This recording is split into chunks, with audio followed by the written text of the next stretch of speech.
¿Puede el amor de una madre convertirse en la más amarga de las prisiones? Elena, con sus 70 y tantos años y el cabello blanco como la nieve del Popocatépetl, lo descubrió brutalmente el día que la dejaron. Las puertas de hierro del manicomio de San Juan de Dios se cerraron tras ella con un estruendo que resonó no solo en los pasillos, sino en lo más profundo de su alma, un eco sordo de traición. El aire olía a antiséptico y a olvido, muy lejos del aroma a tortillas recién hechas y cempasúchil que solía llenar su hogar. Sus 3 hijos, a quienes había criado con el sudor de su frente y el cariño de su corazón, la habían depositado allí como un mueble viejo e indeseable. Un profundo dolor, más agudo que cualquier enfermedad, se clavó en su pecho, una herida abierta que latía al compás de su corazón roto. ¿Cómo había llegado a esto? ¿Cómo las manos que una vez acunó podían ahora encerrarla en este lugar de muros fríos y miradas perdidas? Se abrazó a sí misma buscando consuelo en el único calor que le quedaba, el de su propio cuerpo, mientras las lágrimas silenciosas se deslizaban por las arrugas de su rostro, cada una contando una historia de amor no correspondido. Recuerdan sus hijos las tardes de su niñez, cuando Elena, con sus manos expertas, tejía sueños con hilo y aguja bajo el sol de la siesta española. Ella les había dado todo, desde la leche materna hasta los últimos centavos ahorrados para que pudieran tener un futuro mejor. Sacrificó su juventud, sus propios deseos, por cada uno de ellos, convencida de que su inversión de amor sería pagada con compañía y respeto en su vejez. Juan, el mayor, era su orgullo, el primero en salir adelante, el que prometió: mamá, jamás te faltará nada. María, la del medio, la más dulce en apariencia, quien le juró que mi casa será siempre tu casa. Y Ricardo, el Benjamín, el revoltoso, el que con ojos de cordero le había dicho innumerables veces: nunca te dejaré sola, madrecita. Palabras, ahora, vacías, huecas, flotando como fantasmas en la desolación de su nueva celda. Elena, sentada en el borde de una cama estrecha, cerró los ojos y vio destellos de aquellos días, el patio de su casa en Andalucía, lleno de geranios y el canto de los gorriones, la abuela, con su mantón de Manila, contándole historias de duendes y el coco. Aquellos recuerdos, una vez un bálsamo, se habían convertido en puñales que se clavaban en su memoria, intensificando el dolor de su presente. ¿Qué razón, si acaso existía alguna, podía justificar semejante crueldad? Ya no podemos cuidarte, mamá, había dicho Juan con una voz plana, casi aburrida, mientras María asentía con la cabeza, evitando su mirada. Necesitas atención especializada, añadió Ricardo, señalando un informe médico que Elena apenas podía descifrar, redactado con una terminología que sonaba a excusa. La verdad, una verdad fría y desoladora, era que se había vuelto una carga. Sus achaques de la edad, su memoria, a veces errante, pero nunca ausente de ellos, se habían convertido en un inconveniente para sus vidas cómodas y modernas. Eran los costos de sus tratamientos, el espacio que ocupaba en sus casas, la falta de privacidad lo que realmente los había impulsado a tomar aquella decisión ignominiosa. Elena recordó las veces que ella misma había sacrificado su privacidad, su tiempo, su energía, para atenderlos cuando niños, cuando enfermos. No había un solo día que no se hubiera dedicado a su bienestar. Ahora, esa misma dedicación era pagada con la soledad y el encierro. El pretexto de su bienestar resonaba a burla en los pasillos vacíos. ¿Cómo se sobrevive al primer amanecer en un lugar donde la libertad es un privilegio negado? Los días en el manicomio de San Juan de Dios se arrastraban, lentos y monótonos, marcados por el chirrido de las llaves y el tintineo de las medicinas. Elena observaba las paredes descascaradas, los barrotes en las ventanas, y se preguntaba si este era el final de su camino, el lugar donde su vida se desvanecería sin más. El silencio, a menudo interrumpido por gritos lejanos o murmullos incomprensibles, era abrumador. Extrañaba el bullicio de su vecindario en la Ciudad de México, el pregón del tamalero, el mariachi resonando en las noches de fiesta, las risas de los niños jugando en la calle. Aquí, solo había la inquietante quietud que precede a la desesperación, un vacío que parecía engullirlo todo. Cada comida, insípida y servida en bandejas de metal, era un recordatorio más de su pérdida. Los rostros de los enfermeros, aunque a veces amables, parecían distantes, como si la vieran a través de un cristal. Elena se sentía invisible, una sombra más en un lugar poblado de sombras, y el dolor de su abandono se hacía más profundo con cada hora que pasaba en esa soledad impuesta. ¿Puede un olor, un simple aroma, ser un portal a la felicidad perdida? Elena, en sus momentos de lucidez, cerraba los ojos y trataba de invocar los aromas de su cocina, el picante de los chiles toreados, el dulce de la canela en el chocolate de agua, el olor terroso del maíz nixtamalizado que usaba para las tortillas. Eran los perfumes de su México, los hilos invisibles que la conectaban con una vida que parecía un sueño lejano. Recordaba las largas sobremesas en España, con su familia extendida alrededor de la mesa de madera, el olor a aceite de oliva virgen y vino tinto. Las voces resonaban, las risas llenaban el aire, y el cante hondo de su abuelo al ritmo de una guitarra flamenca traía lágrimas a los ojos de todos. Esos momentos eran su tesoro, el oro de su existencia, ahora solo accesibles en los confines de su mente. En la sala común del manicomio, mientras otros pacientes deambulaban o miraban fijamente al vacío, Elena se aferraba a esos recuerdos. Eran su única forma de escape, su resistencia silenciosa contra la realidad opresiva que la rodeaba. Imaginaba que el viento traía el aroma a flor de jazmín de su jardín, o el eco de un pasodoble, y por un instante, podía respirar libremente. ¿Qué se siente al ser una isla en un mar de soledad compartida? Elena observaba a los otros pacientes del manicomio, cada uno en su propio laberinto mental, algunos absortos en monólogos inaudibles, otros con miradas vacías que no veían nada. La veía a la joven que siempre recitaba poemas sin sentido, al hombre que creía ser un torero, y a la mujer que tejía hilos invisibles con sus dedos temblorosos. Se sentía diferente y, al mismo tiempo, extrañamente similar a ellos. ¿No estaba ella también atrapada en un laberinto, el de su propio dolor y la traición? La soledad en la multitud era un tormento peculiar, una condena de aislamiento en medio de la compañía forzada. Anhelaba una conexión genuina, una mirada de comprensión, pero solo encontraba ecos de su propia desorientación. A veces, susurró el nombre de sus hijos, esperando una respuesta, un signo, pero solo había silencio, roto por el murmullo de las voces ajenas que no entendían ni respondían. El manicomio no era solo un lugar físico de encierro, era un espacio donde las almas parecían flotar sin rumbo, buscando un ancla, un recuerdo, algo que las devolviera a la realidad que una vez conocieron. ¿Hay un fondo en el abismo de la desesperación, o se extiende infinitamente? Una noche, la oscuridad del manicomio se hizo insoportable. Elena se sintió sumergida en un pozo sin luz, sin escape. El dolor de la soledad, el abandono y la traición de sus propios hijos se volvieron una carga insoportable, aplastándola bajo su peso. Las lágrimas no salían, solo un nudo en la garganta que le impedía respirar. Dios mío, susurró al techo oscuro, con la voz apenas audible, si estoy aquí por alguna razón, dame una señal. Si me has olvidado, que sea tu voluntad. Pero ya no puedo más con este dolor. Su fe, que había sido una columna vertebral a lo largo de su vida, se sentía ahora como un hilo frágil, a punto de romperse. La Virgen de Guadalupe, que siempre la había acompañado en su pequeño altar en casa, parecía ahora una imagen distante e inalcanzable. Se acurrucó en su cama, deseando que la noche la engulliera por completo,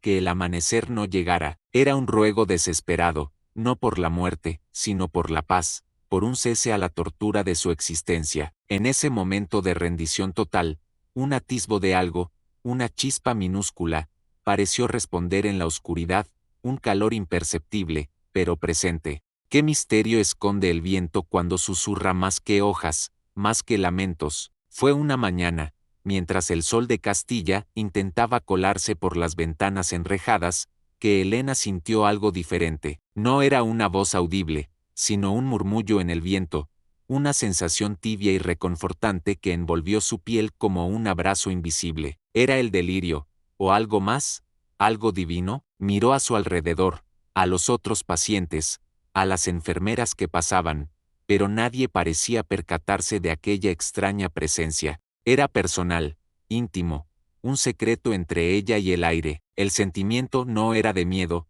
sino de una paz inusitada, una calma que contrastaba con el caos y la melancolía que solían habitar en el manicomio. Era como si una mano invisible acariciara su frente. Elena cerró los ojos y se dejó llevar por aquella sensación, permitiendo que la invadiera por completo. Por primera vez en mucho tiempo, una pequeña sonrisa se dibujó en sus labios agrietados. Quizás no estaba tan sola como creía, quizás había una promesa en ese murmullo, una respuesta a su ruego desesperado, una esperanza naciendo en la desolación de su corazón. ¿Puede una flor crecer en el cemento, o la amabilidad en la desolación? La enfermera Teresa, una mujer de manos callosas y ojos cansados, pero con una bondad innata, notó el cambio en Elena. Fue un gesto simple, un vaso de agua adicional, una manta más cálida en la noche fría, una palabra amable al pasar. Eran pequeños actos,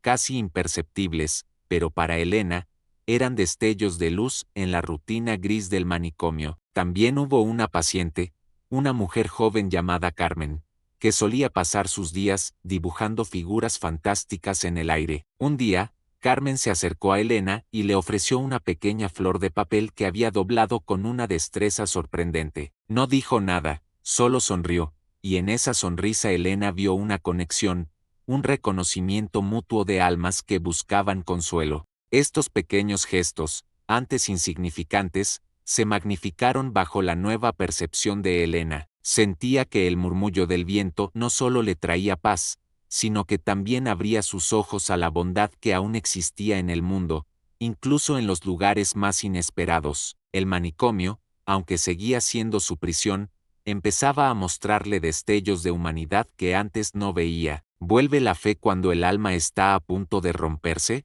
Elena empezó a recordar las historias de su abuela, las que le contaban sentadas en el patio con el aroma a incienso de las iglesias cercanas, los milagros de la Virgen de Guadalupe, las procesiones de Semana Santa en Sevilla, con el aire lleno de incienso y el sonido de las saetas que rasgaban el silencio de la noche. Eran recuerdos de una fe profunda y arraigada, una herencia de siglos. Visualizó los altares caseros de su México natal, adornados con flores frescas, velas y estampas de santos, los rosarios de madera que se desgranaban en sus manos mientras rezaba por sus hijos, por su salud, por su bienestar. Cada cuenta era una oración, un acto de amor incondicional. Aquellas imágenes, una vez lejanas, ahora volvían con una nitidez asombrosa, como si un velo se hubiera levantado de su memoria. Sentía una necesidad creciente de conectar con esa parte de sí misma, con la fe que sus hijos habían despreciado o ignorado.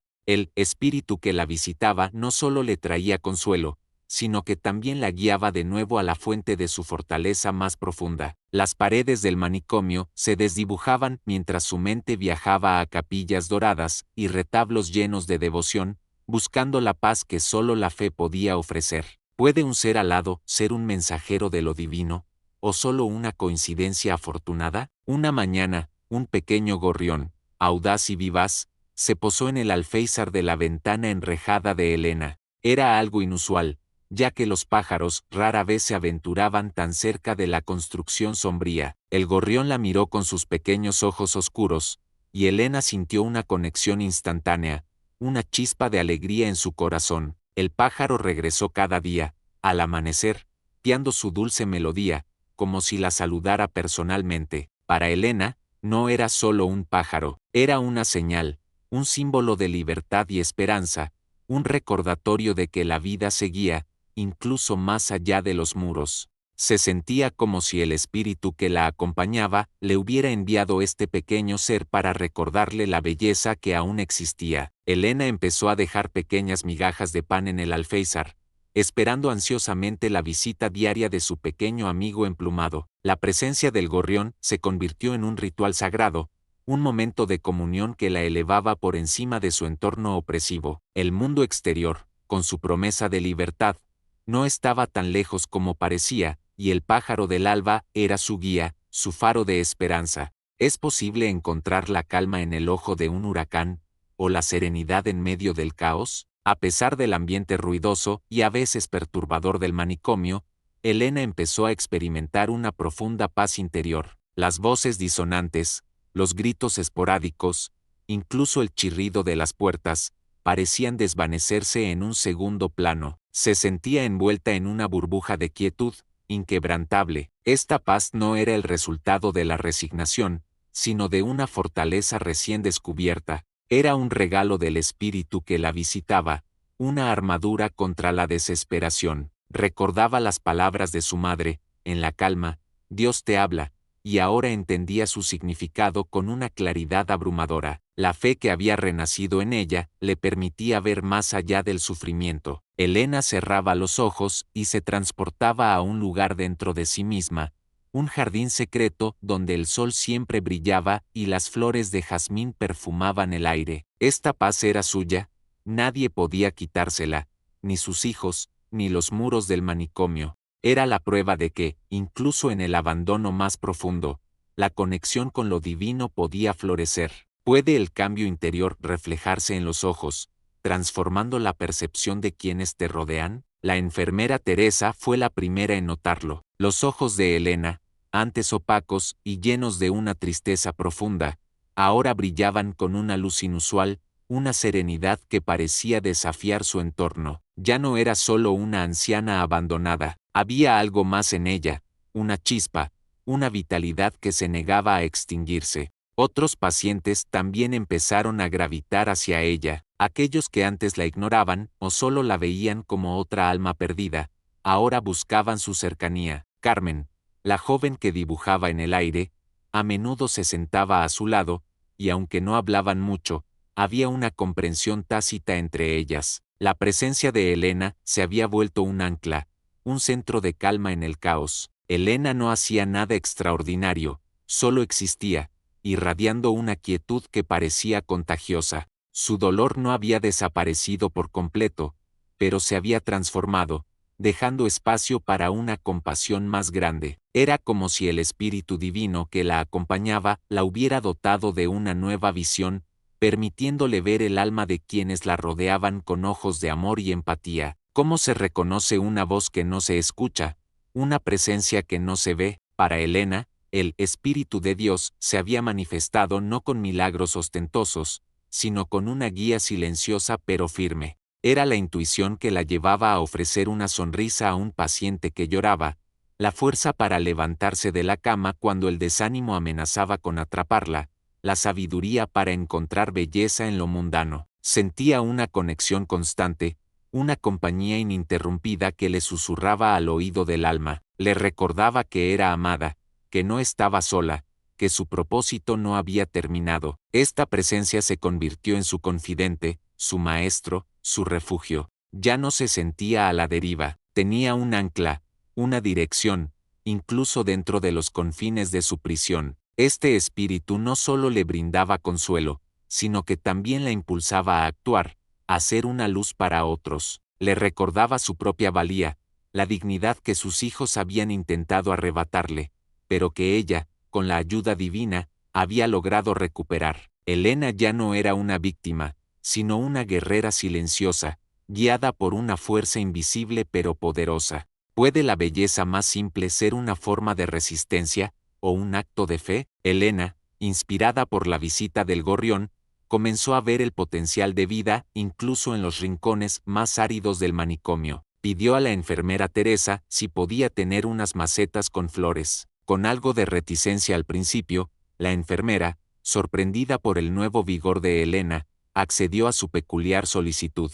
Con un par de pequeñas macetas de barro, como las que recordaba de los patios andaluces, y unas pocas semillas de geranios, Elena se dedicó a cuidar esas plantas con la misma devoción que había cuidado a sus hijos. Era un acto de creación, una afirmación de vida en un lugar que se sentía dedicado al estancamiento. Cada brote verde era un pequeño triunfo, una promesa cumplida. Las flores de geranio, con su vibrante color rojo y rosa, se convirtieron en un faro de esperanza en la ventana de su habitación. Atraían no solo al gorrión, sino también la atención de otros pacientes y del personal. Eran un testimonio silencioso de la resiliencia de Elena y de la fuerza transformadora de la fe, un pequeño pedazo de paraíso floreciendo en un lugar olvidado. ¿Puede el dolor ajeno aliviar el propio, o la empatía ser un bálsamo? Elena, fortalecida por su conexión espiritual, empezó a mirar a los otros pacientes no con lástima, sino con una profunda compasión.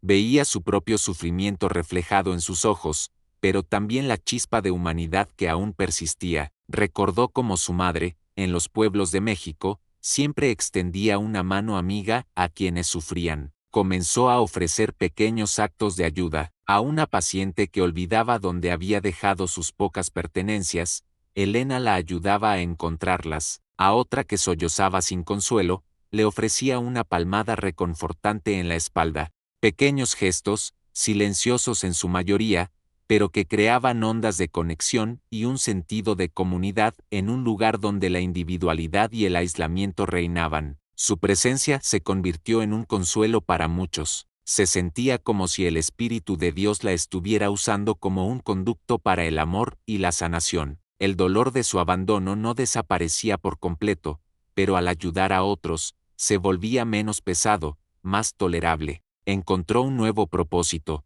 una razón para cada día, más allá de su propia supervivencia. ¿Puede la traición más profunda transformarse en la compasión más pura? Elena había pasado semanas, meses, consumida por el resentimiento hacia sus hijos. La amargura era una cadena que la ataba al pasado, impidiéndole avanzar. Pero a medida que el Espíritu Divino la envolvía, una transformación comenzó a gestarse en su corazón. Recordó sus propias luchas como madre soltera, los sacrificios, los momentos en que se sintió abrumada. Comprendió, aunque no justificó, la debilidad humana, la fragilidad de la fe y el egoísmo que a veces consume incluso a los más cercanos. Ya no los veía solo como sus traidores, sino como seres humanos imperfectos, quizá también atrapados en su propia oscuridad. Esta nueva empatía no significaba que olvidara el dolor, pero lo liberaba de su poder paralizante. Pudo ver a sus hijos con una mezcla de tristeza y compasión, deseando no su castigo, sino su propia paz. Era un milagro silencioso, un perdón que nacía no de su mente, sino de lo más profundo de su espíritu, una victoria sobre la amargura que la había consumido. ¿Cómo se enfrenta un desafío cuando la fuerza no es física, sino espiritual? Un día, el manicomio sufrió un corte de energía, sumergiendo los pasillos en una oscuridad repentina y provocando pánico entre algunos pacientes. Los gritos y la confusión llenaron el aire. Elena, a pesar de su edad y fragilidad, mantuvo la calma, sintiendo la guía silenciosa del espíritu. Recordó el canto de las nanas de su infancia y comenzó a tararear suavemente una melodía que su abuela le cantaba en las noches de tormenta en la Sierra de España. Su voz, aunque débil, se abrió paso a través del caos, y poco a poco, otros pacientes comenzaron a escuchar, a tranquilizarse. Carmen, la joven dibujante, se acercó a Elena y se aferró a su brazo, buscando consuelo en su presencia. Los enfermeros, al restablecerse la luz, encontraron a Elena en el centro de un pequeño grupo de pacientes, cantando suavemente, sus ojos irradiando una paz inquebrantable. Había sido un pequeño acto, pero significativo, una prueba de que su presencia no solo era reconfortante, sino también transformadora. La oscuridad no había podido apagar la luz que ahora residía en ella. ¿Puede el mundo exterior, una vez su cárcel, volver a tocar su vida de formas inesperadas? Rumores, como hojas secas arrastradas por el viento, llegaron al manicomio sobre sus hijos. Juan había prosperado aún más, María se había mudado a otra ciudad, Ricardo tenía problemas financieros. Elena escuchó los susurros de las enfermeras y los ocasionales recortes de periódicos que alguien dejaba por ahí, pero a diferencia de antes, estas noticias no la devastaron. El puñal de la traición se había embotado con la gracia divina, ya no sentía la necesidad de que ellos la reconocieran, o de que se arrepintieran. Su paz interior era independiente de su aprobación o su existencia. El Espíritu le había enseñado que su valor no residía en el amor de sus hijos, sino en su conexión con lo divino. Los ecos de sus vidas, una vez tan importantes, ahora parecían distantes, casi ajenos. Elena les deseaba paz, sí, pero no con la angustia del pasado. Su corazón estaba lleno de una nueva forma de amor, uno que no exigía reciprocidad, sino que simplemente fluía. Era la libertad, la verdadera libertad, que había encontrado dentro de los muros. Cuando un paciente se convierte en maestro, y un lugar de encierro en un santuario, el personal del manicomio, antes distante y profesional, comenzó a ver a Elena con nuevos ojos. Ya no era solo la paciente 307, la anciana abandonada. Era doña Elena, un faro de calma, una presencia benéfica que parecía traer un aura de paz a donde quiera que fuera. Los enfermeros, incluso los más cínicos, buscaban sus consejos o simplemente su presencia. El director del manicomio, un hombre austero y de pocas palabras, a menudo se detenía en la puerta de su habitación, observándola en silencio. Había algo en ella que trascendía la locura y la enfermedad, una sabiduría silenciosa que dejaba una huella en todos los que la rodeaban. Se le dio más libertad, un trato más humano, no por lástima, sino por respeto. Sus flores en la ventana eran regadas por el personal, y se le permitía visitar a otros pacientes que parecían beneficiarse de su presencia. El manicomio, antes un lugar de reclusión, había encontrado en Elena una pequeña luz, un recordatorio de la dignidad y la bondad inquebrantables del espíritu humano. ¿Puede un pequeño acto de bondad transformar un lugar, o una vida? Inspirada por el éxito de sus geranios, Elena propuso una idea audaz: transformar un pequeño patio abandonado del manicomio en un jardín. Al principio, la idea fue recibida con escepticismo, pero su persistencia tranquila, alimentada por el espíritu, convenció al director. Con la ayuda de la enfermera Teresa y de algunos pacientes que mostraron un interés sorprendente, Elena comenzó a trabajar. Sus manos, aunque temblorosas, movían la tierra con la misma ternura con la que alguna vez acunó a sus hijos. Recordaba los jardines llenos de rosas y buganvilias de México, y los huertos de naranjos de su infancia en España, y eso le dio fuerzas. El patio desolado empezó a florecer.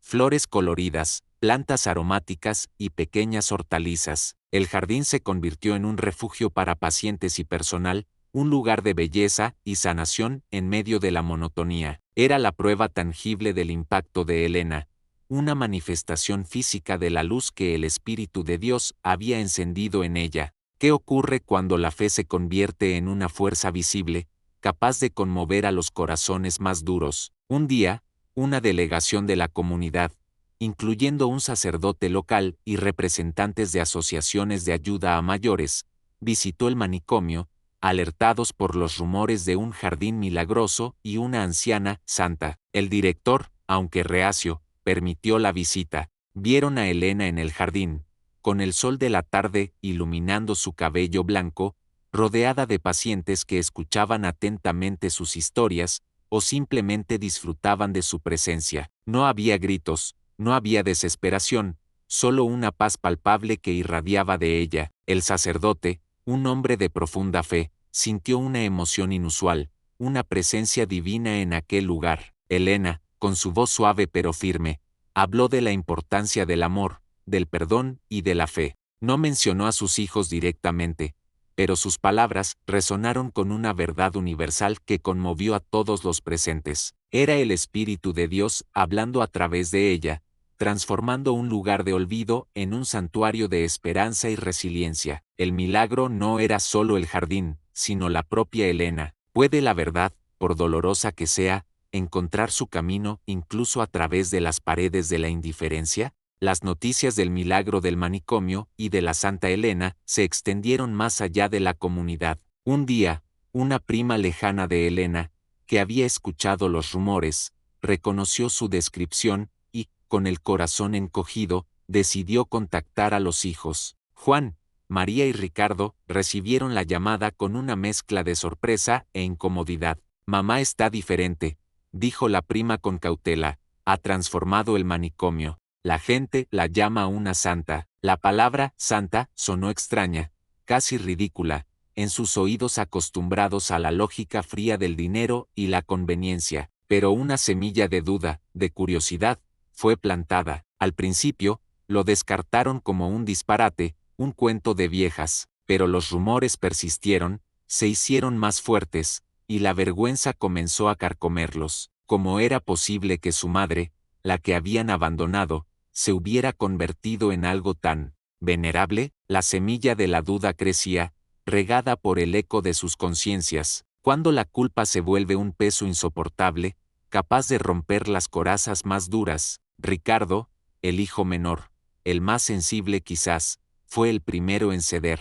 Sus problemas financieros habían aumentado, y la vida no era tan fácil como había imaginado. Las noches, a menudo, las pasaba en vela, atormentado por el recuerdo de la mirada de su madre el día del abandono. Escuchó a la prima, luego a otros, hablar de la paz que emanaba de Elena, de cómo había cambiado vidas en el manicomio. La imagen de la madre que había abandonado contrastaba brutalmente con la santa de la que hablaban. El peso de su acción, antes justificado por la conveniencia, ahora lo aplastaba. Era un dolor más profundo que cualquier problema económico. Una tarde, mientras llovía a cántaros en la ciudad, Ricardo tomó una decisión impulsiva. No podía seguir viviendo con esa carga. Tenía que verla, tenía que enfrentar el pasado, aunque solo fuera para encontrar alguna forma de paz para sí mismo. Era un viaje hacia lo desconocido, hacia una madre que ya no era solo la mujer que él había dejado, sino una figura de leyenda. ¿Cómo se enfrenta el abandono cuando el abandonado irradia perdón? Ricardo llegó al manicomio con el corazón latiéndole como un tambor de guerra. Al verlo en el vestíbulo, la enfermera Teresa, quien ya había sido informada de la situación, lo guió al jardín. Allí estaba Elena, regando sus flores, con la misma serenidad que había visto en las historias. «Mamá», murmuró Ricardo, su voz quebrada por la emoción y la vergüenza. Elena se giró lentamente, sus ojos llenos de una luz que no era de reproche, sino de una paz profunda. Por un instante, Ricardo temió ver el dolor en sus ojos, la ira, el resentimiento, pero no había nada de eso, solo una quietud asombrosa que lo desarmó. Se arrodilló ante ella, las lágrimas corriendo por su rostro. «Perdóname, mamá», sollozó, «perdóname por todo». Elena extendió su mano, la misma mano que una vez lo había mecido, y acarició su mejilla. «Dios te perdone, hijo», dijo con una voz suave, «y yo también, ya todo pasó». En ese momento, Ricardo sintió un perdón tan puro que le quemó el alma, liberándolo de años de culpa. ¿Dónde reside la verdadera presencia de lo divino, sino en el acto más puro de amor y perdón? La escena en el jardín, con Ricardo arrodillado y Elena ofreciendo su perdón incondicional, fue presenciada por la enfermera Teresa y algunos pacientes. La luz de la tarde pareció intensificarse alrededor de Elena, como si el propio jardín respirara una bendición. El Espíritu de Dios, que había sido un murmullo, una guía silenciosa, ahora parecía llenar el espacio con una presencia innegable. No era una figura tangible, sino una sensación de amor, de gracia, de una paz que trascendía cualquier entendimiento humano. Era el testimonio de que la fe de Elena, cultivada en la adversidad, había florecido en una conexión profunda con lo sagrado. Elena, con su perdón, no solo liberaba a su hijo, sino que también manifestaba el poder transformador de la gracia divina. Era la prueba viviente de que, incluso en los lugares más oscuros, la luz de Dios podía brillar, convirtiendo el sufrimiento en santidad, y la traición en un puente hacia una comprensión más profunda del amor. ¿Puede un alma, una vez rota, encontrar un nuevo hogar, una nueva libertad, incluso sin cambiar de lugar? El encuentro de Ricardo con Elena no fue el final, sino el inicio de una transformación para la familia y para el propio manicomio. Juan y María, movidos por el arrepentimiento y la presión social, también visitaron a su madre, y aunque su perdón no fue tan visceral como el de Ricardo, Elena les ofreció la misma paz. Elena decidió quedarse en el manicomio, no como prisionera, sino como voluntaria y residente honrada. Había encontrado su propósito allí, su jardín y su familia.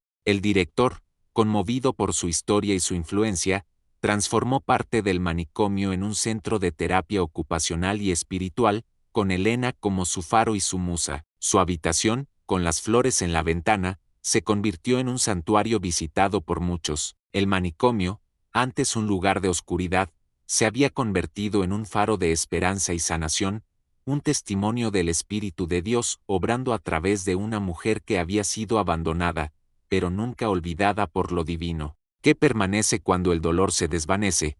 ¿Y qué huella deja el espíritu en la arena del tiempo? Elena vivió sus últimos años en paz, rodeada de amor y respeto, su presencia una bendición para todos. Sus hijos, especialmente Ricardo, la visitaban regularmente, aprendiendo de su fortaleza y sabiduría. El manicomio de San Juan de Dios, gracias a ella, se transformó en un modelo de cuidado humano. Su historia se convirtió en una leyenda susurrada, un recordatorio de que la fe puede mover montañas y que el perdón es el camino hacia la verdadera libertad. Las flores del jardín, que florecían cada primavera, eran un símbolo de su resiliencia y del amor divino que la había sostenido. Elena no necesitaba ser recordada como una víctima, sino como un canal de la gracia. Y así, cuando finalmente Elena cerró los ojos por última vez, no fue en la soledad de un abandono, sino en la plenitud de una vida vivida con propósito, redimida por un amor que trascendía lo humano. ¿Fue su historia un simple cuento, o una prueba irrefutable de que, incluso en el abismo más profundo, el Espíritu de Dios siempre llega, transformando el sufrimiento en un legado eterno?